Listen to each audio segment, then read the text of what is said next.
So 20 years ago or so, my friend Michael and I, we decided to go to Walmart, and we both had part-time jobs, so we were pretty much raking in the dough. And we went into Walmart, and we found what we thought was the coolest thing that two 13-year-old boys could ever own. Machetes. I guess they didn't have an age limit to how old you were to own a machete. So we buy these machetes at Walmart, and we pretty much rode our bikes everywhere. And so then we came home wielding our machetes.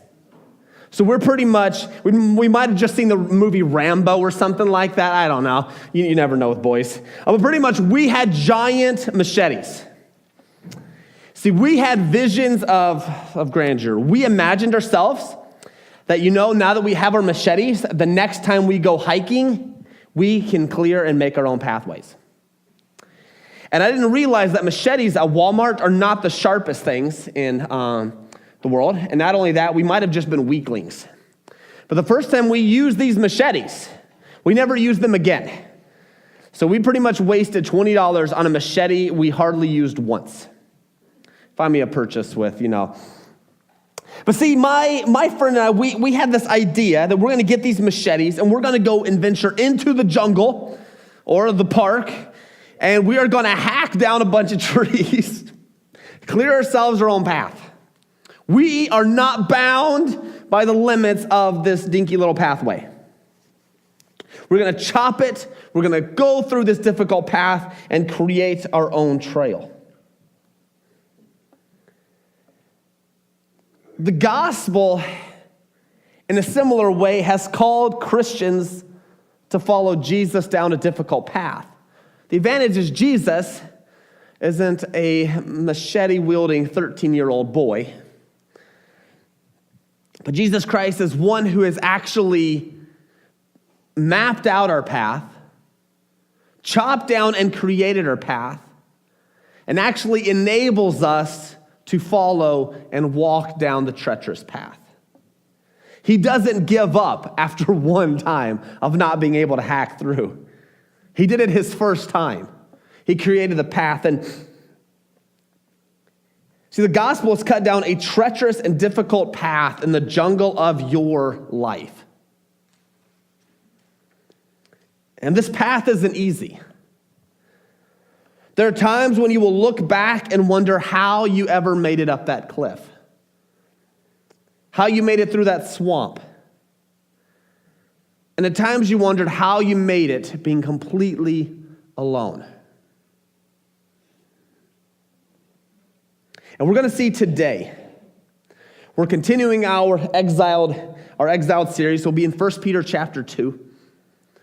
Verse 21, and we are going to see how Peter expounds on this idea that the gospel has called Christians to follow Jesus down a difficult path.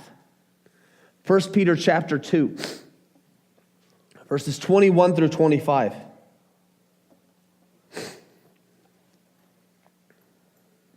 Let's read together. It says, "For to this you have been called, because Christ also suffered for you, leaving you an example, so that you might follow in his steps.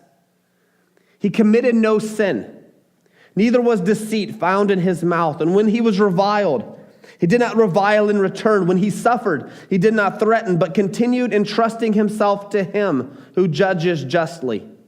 He himself bore our sins in his body on the tree, that we might die to sin and live to righteousness. By his wounds you have been healed, for you were straying like sheep, but now have returned to the shepherd and overseer of your souls." So verse 21 is the difficult path. It says, "For to this you have been called, because Christ also suffered for you, leaving you an example, so that you might follow in his steps." So we have two things here. One, you have been called to something. We're going to figure out what that is in a minute. That you might follow in his steps. This is the path. We have been called to something difficult. We have been called to something challenging. Because Christ suffered for you. You have been called to something. He gave you an example. He has walked this path before so that you might follow in his steps. You might follow behind him. And if you guys remember a few weeks ago, I preached, and probably the hardest passage I have preached on yet. It was difficult enough where I actually asked quite a few people afterwards, did what I say make any sense at all? Because I was left with a feeling like I still don't understand exactly what I taught. I still don't exactly know where I was going, because I really had to wrestle with verses 18 through 20. I think I understood it. I was on the right track. I don't think I communicated that well. So if you guys look, it says that passage, and just to catch us up, servants, be subject to your masters with all respect, not only to the good and gentle, but also to the unjust. For this is a gracious thing when mindful of God, one endures sorrows while suffering unjustly. For what credit is it if when you sin and are beaten for it, you endure? But if when you do good and suffer for it, you endure, this is a gracious thing in the sight of God. This is what God has called us to. And you listen to it, when he says servants, a lot of people try to gloss over that fact of, well, they were just indentured servants. They were really just employees, pretty much. Their life was just like anybody else. Nope, they were slaves. They were slaves, period. When someone talked about an indentured servant, they didn't think, oh, well, this is somebody different. No, you were a slave to your owner. You were a slave to your master. Fine. So he happened to put you in a nice, comfy house. You were still owned. That nice car you bought, car is more like a carriage, Yeah, that was your master's. You don't own anything. You in a way don't even own your wife. He owns everything, your master. So when he says servants, be subject to your masters with all respect.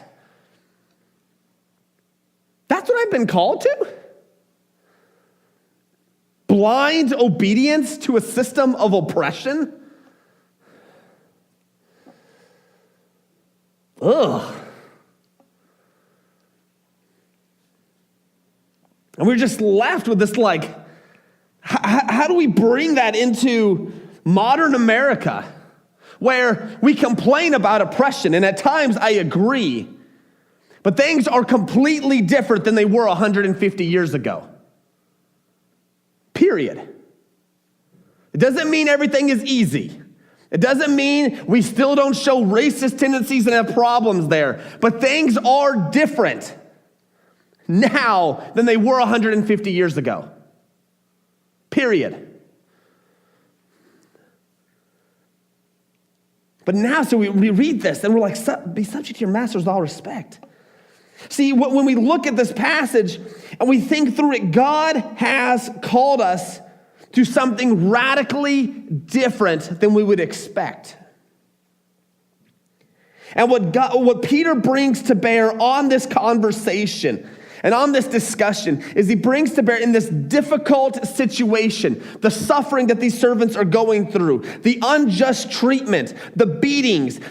Some of these servants in there were quite possibly being beaten by their masters who were sitting there in the congregation with them.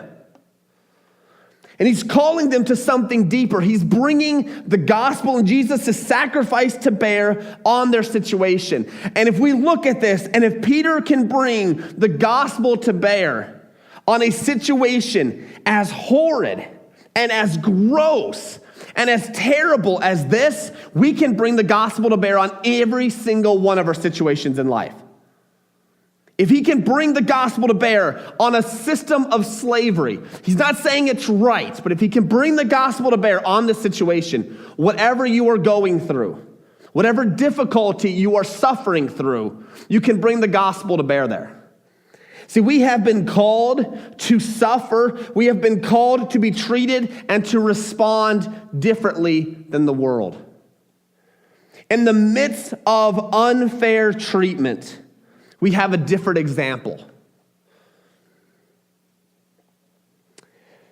See, he connects our suffering with the cross. For this you have been called. Because Christ also suffered for you, leaving you an example. God has called us to something different. We're going to see how this plays out. So we have this difficult path. And it's not just slavery. Like I said, if Peter can bring it to bear on a system of slavery, we can bring the gospel to bear on any situation you right now are going through. So a few, this would be months ago, we took this really cool picture and Nikki edited it and said adventure awaits. But so my family, we really like to go to the beach. A lot of fun. Girls love it. They love exploring. They love making sand art. Petra just loves to throw it. It is just a good time. And so as we're heading out there, Petra is right there, pretty much bundled up by the stuff. And this is Vera and this is Thea, and we're heading through.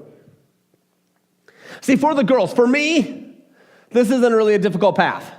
Okay, I see forever. But look at little Thea, and look how tall the grass is. Okay, how far do you think she can see in that? Not very far.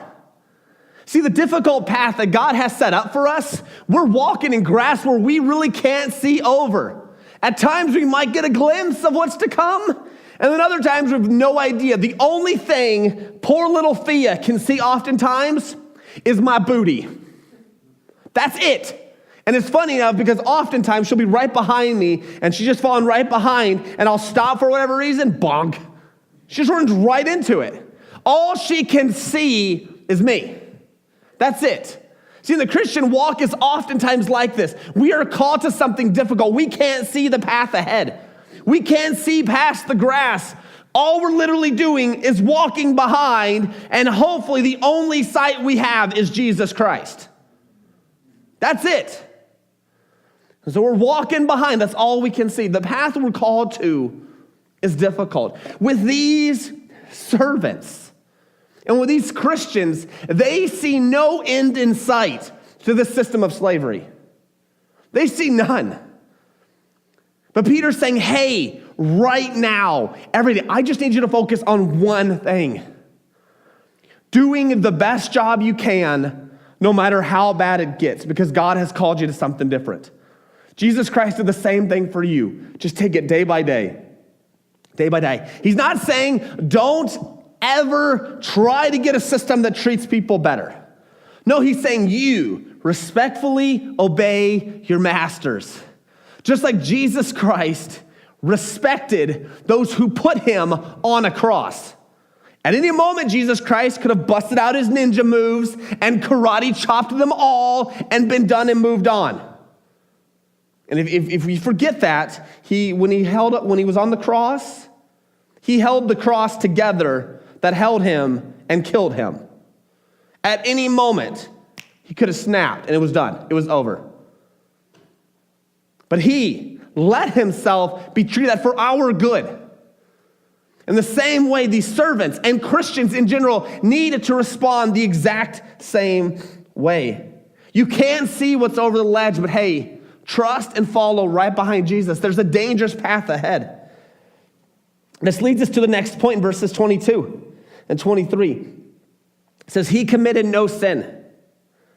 Neither was deceit found in his mouth. When he was reviled, he did not revile in return. When he suffered, he did not threaten, but continued entrusting himself to him who judges justly. See, we have the guide. See, not only have we been called to walk a difficult path, Peter said, you are following the example, following the steps of Jesus. He is our guide. He's walking in front of us. And he gives 5 characteristics of our guide. He was sinless. There was no deceit. He didn't lie, was found in his mouth. He didn't make himself better than he was. He did not revile. He didn't insult. How common is insulting people today? I pretty much got to be a part of a Facebook conversation. I just sort of watched it, but pretty much if you voted a different way, you were considered a snowflake. Oh, I didn't know.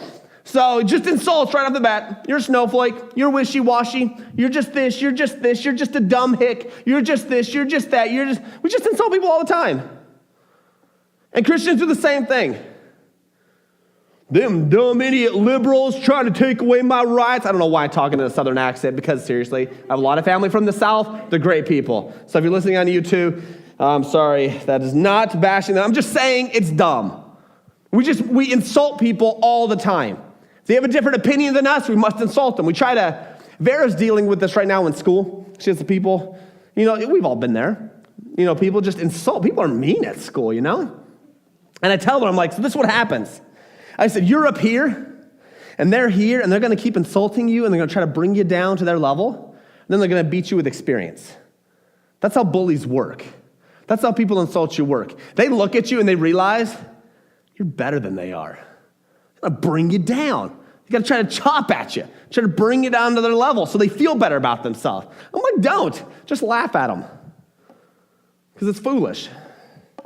It's silly, but here's Jesus. He's sinless.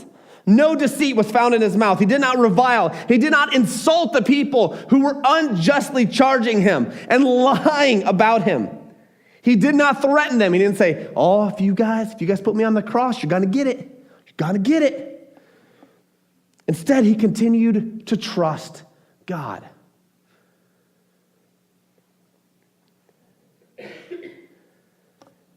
I went whitewater rafting one time, and we had a guy, I've been quite a few times, but this one time, there was a guide that we had in the back of our boat. So it's like myself and our landscaping crew. So there's like six or eight guys in this thing, okay?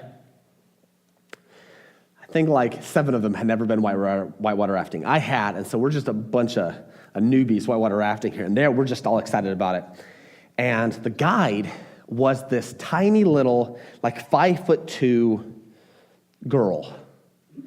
She was our guide. It was awesome, okay? See, but no matter how awesome she was as a guide of us, and we needed her, okay? We were heading down the rapids one time, and our boat bent and then popped out, which it does in the rapids in the Royal Gorge, and we lost our guide. She flew out the back. Here's the problem, though. Guides are actually typically in the back of a boat. They're not in the front. And so out of nowhere, we're just paddling, and we stop hearing commands. And we're starting to go sideways down the river. And we look, and we have one of our teammates hanging out of the raft, trying to pick up our guide, with another person holding his legs. And me and the guy in the front are just like, what do we do? We have no guide. Where do we go? Thankfully, we pulled her, and she's yelling commands at us when she's out in the water. It was, go her. I am thankful that in our life, we never lose our guide. We never lose him. He's not behind us. He's in front of us. She was good. He is better. We never lose him. See, he's the guide. He's in front. So our guide is sinless. He's never made a mistake. See, when God says, hey, I need you to honor your masters. See, Jesus, it gives us an example. Jesus Christ, with people who were wrongly accusing him, he did not lie about what he was doing. He told the truth. He did not insult them for how stupid they were for killing and trying to kill Jesus. He did not do it. Not only that, he did not aggressively attack them. He did not threaten them either. But he trusted God. And he's like, your guide has done this. You can trust him when he says, do this. He's been there. He understands what you're going through. See, how does it look like? What does a lifestyle of grace look like in our current modern context? Don't lie. Don't make yourself better than you are. Do not insult your masters behind closed doors. Yes, that includes behind your computer in, was it anonymity, thank you, okay. There we go. All right, do not threaten your masters. Stop it. Don't threaten people. I don't threaten, I promise. Sure, okay, whatever. If you think you should quit, just quit, okay? If you think you have a problem, just do it. Don't threaten, well, I'm going to get you, all right? No. And in the midst of your suffering right now, trust God. He sees, and it says that he judges Jesus Christ, entrusting himself to him, to the Father who judges justly. And what that means is God is going to one day right all the wrongs. He is going to get those people back who attacked you, who went after you.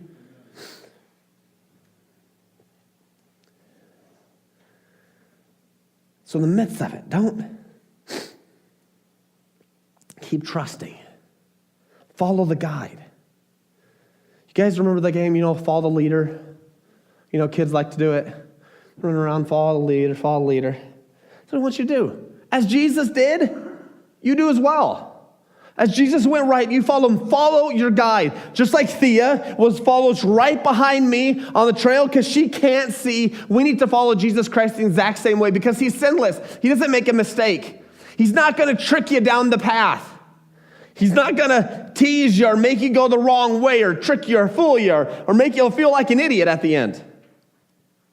He's not. We can trust him. If you guys see this little path here, so this is another little trail. So what typically happens is Vera this time was leading the trail, and there's Thea right there, once again in the middle. Thea likes to lead now, we let her.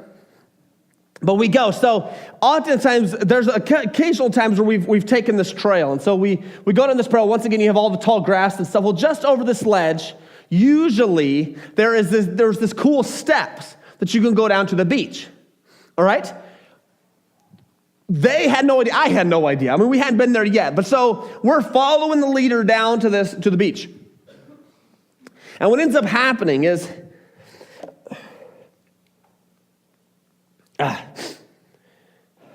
we get there, and there's actually this giant embankment. We're talking it drops 6 feet. And so now we have to tell the girls, let one of the parents lead towards the last end of the trip. Because as soon as you hit those bushes right there, if the girls are running, and usually they're running and looking at the butterflies and everything else, and they do, woo, that's exactly it. They will go 6 feet off that fast. It's not a cool dirt slide. It is literally you step and you dead. That's what it is. Okay, now I don't know if they necessarily die, but it would hurt, okay? All right, so that's what it is. And so Jesus Christ, there comes a time where, Jesus Christ asks us to follow and asks us to trust him. And so we're going and we're going and going. And we will get to a point where now we're looking down and there's an embankment. Now what do we do? See, there's a situation that has come into our life that is too big for us to just trust God. You look at this and you're like, God, I trust you, but this is a cliff.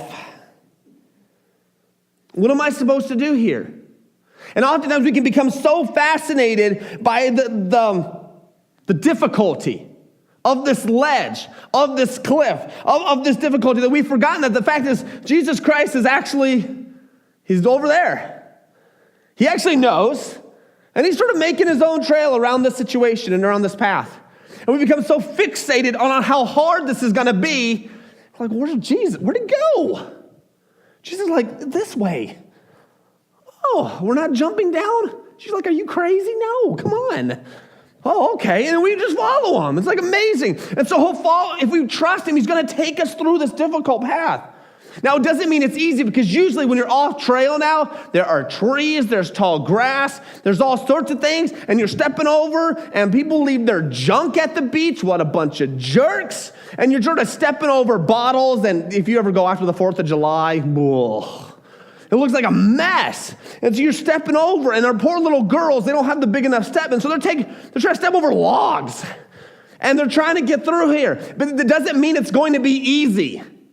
Getting through these cliffs and these treacherous things doesn't mean Jesus has this nice, easy trail planned out. No, you have to follow the guide through difficulty.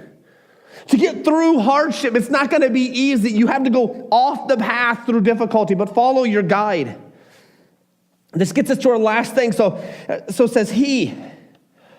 Oh. But when he was reviled, he did not threaten himself. Okay, verse 24.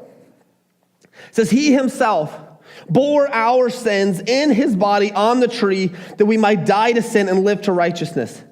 By his wounds you have been healed, for you were straying like sheep, but have now returned to the shepherd and overseer of your souls. There are going to be times in your life where you come across a situation where you cannot do it on your own. If you wanted to respond rightly in the midst of that, there's no human way you can get through this. It is hard. And if you could talk to anybody who's gone through any sort of traumatic loss, the amount of emotional pressure that is on situations like that rip you to pieces. Trusting God, you're just a mess. You can hardly make it through the day. You can hardly make it through the next hour. And you know all this Bible stuff, and you've heard it, and you've seen everything else, and you're like, how in the world do this? I can't do this. But see, Jesus Christ has gone before you. It says he bore our sins in his body on the tree. So remember the passage that Seth read, Isaiah 53. Peter's quoting from this.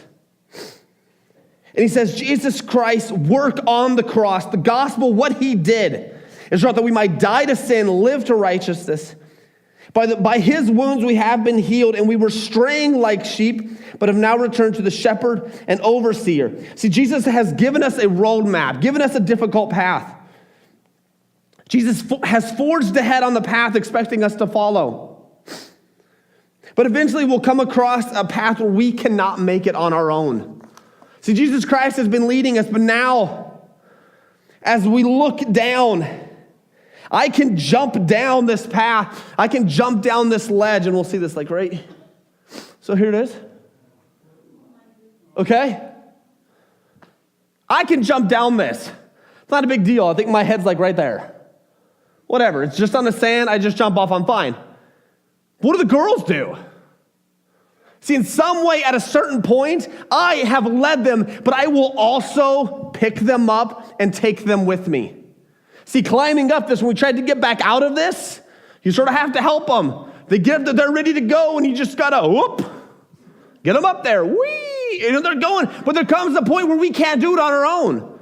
And God picks us up. He's done the work ahead of time. And it says that Jesus Christ went ahead. So I thought this was neat. So it says, not only was Jesus sinless, he bore our sins so we too can be sinless. If you guys think about it, Jesus Christ died on the cross so we can be righteous just like he is righteous. God enables us to actually follow him and the difficult path. The wounds of Jesus cured our wounds. They healed our wounds. He says, Isaiah 53, 5-6, he was pierced for our transgressions. He was crushed for our iniquities. Upon him was the chastisement that brought us peace. And with his wounds we are healed. It is just insane to think about. The death of Jesus Christ brings us life. Jesus Christ's suffering brings us hope. The wounds of Jesus Christ heals us.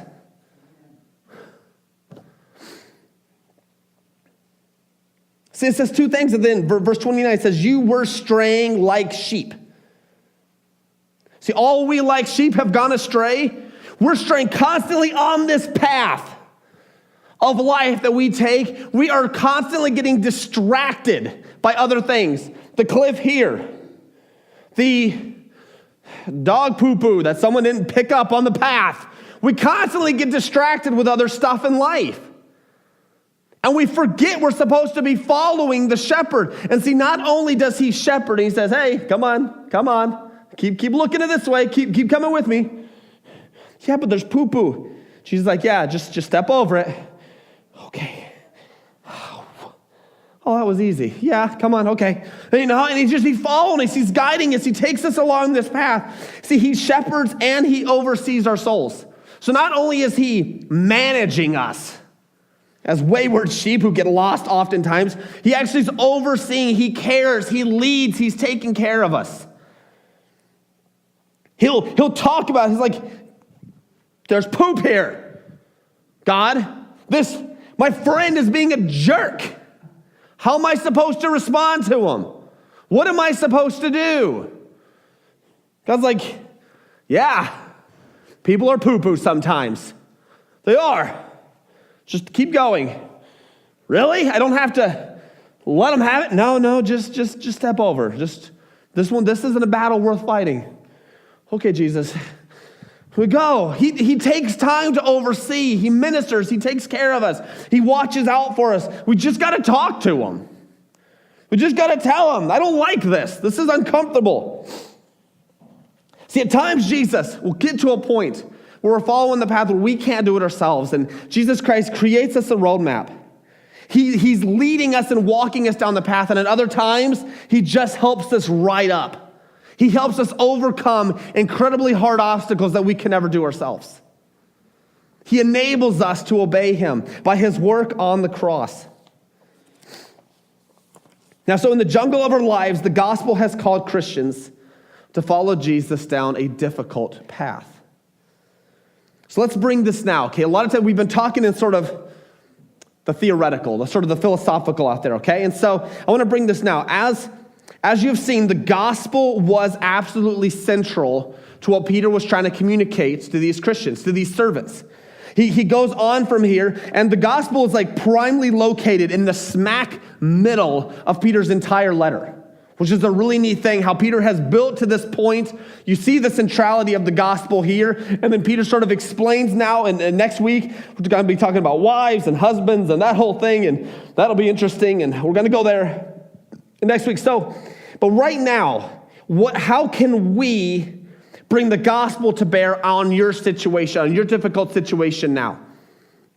And so I had just a few questions too, just to start getting you thinking, okay? So the first question you guys really got to ask, when there is a situation of suffering or difficulty that you come across, all right? You really have to say out loud sometimes what really bothers you about this. See, for the servants there, what really bothers them about this?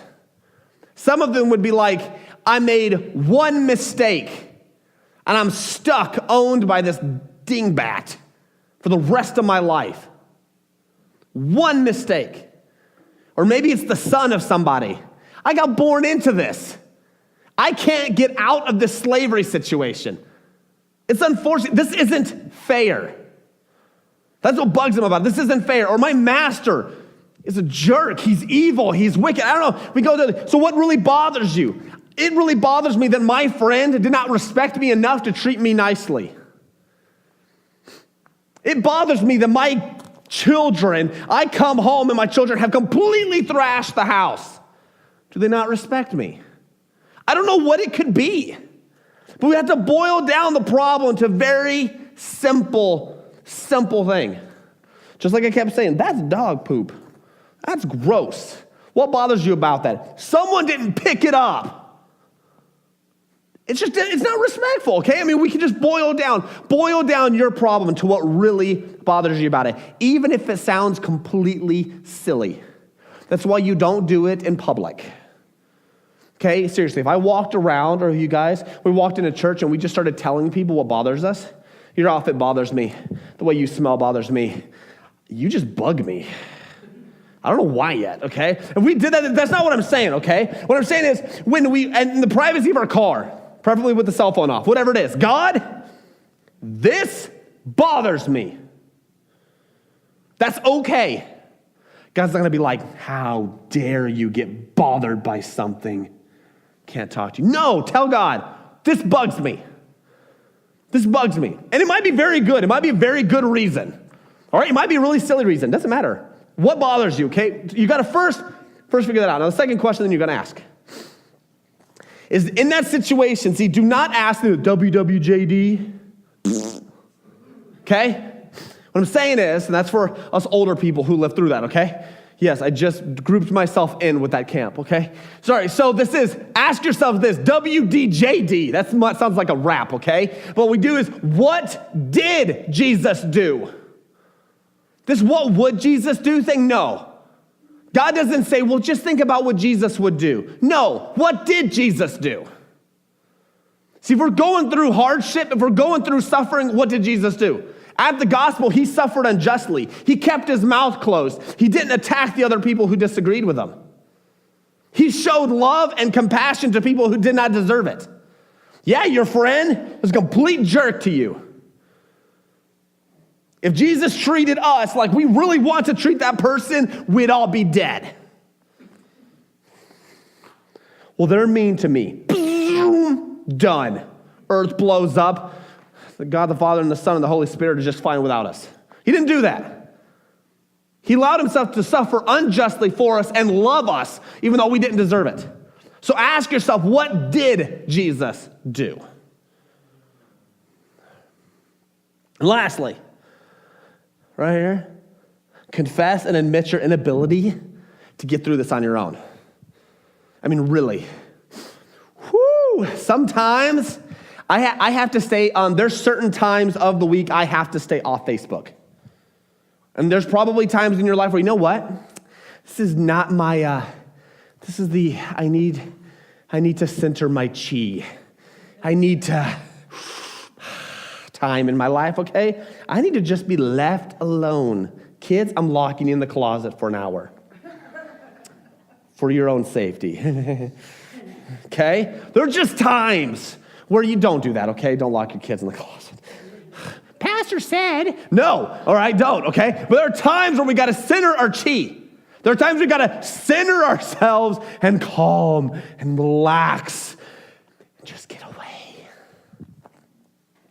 Like I know moms with little kids, you know, even in the bathroom, they can't because the little kid's fingers are underneath the door trying to get to them, okay?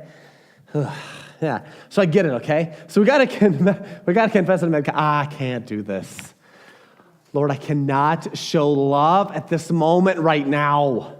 I need your help. And this doesn't mean we're going to get some magical beam of light and we're like, yes, I can do it. No, okay? We just got to confess and admit, God, I can't do this. I need your help. Help me to register before it gets this bad. Help me God, I need your help to work through this. How can I work through this? How can I apply the gospel? How would you, Jesus, respond to this? And then we think to ourselves, how many times do we go nagging Jesus? Jesus, I would like a car. Yes. Jesus, I would like a car. I got it. A red one. No. But it's a blue one? No. See, he responds nicely to us. Damn it.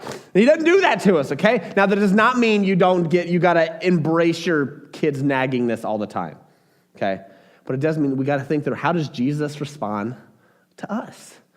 And as we look at it, see, we ask Jesus to work through and teach you, we realize, wow, I lose my patience over my children sometimes, but God never loses his patience with me. See, sometimes I want to lash out against this person for what they did, but God doesn't lash out and did not lash out against people that were out to get him. See, any of the difficulties we have teaches us more about Jesus Christ. And we got to think through that. So first, we got to really just say, hey, what bothers you about this? I am bothered by this unrighteous treatment that I have gotten. It's not right. And I want to lash out because I don't deserve this. But then we ask, what did Jesus do? Jesus Christ did not deserve what happened to him. And he didn't lash out. He didn't attack us. He loved us. He cared for us. We admit the fact, God, I can't do this without you. Show me, guide me, help me. And ask Jesus to help us work through the situation. That is how we can start bringing the gospel to bear on the difficulties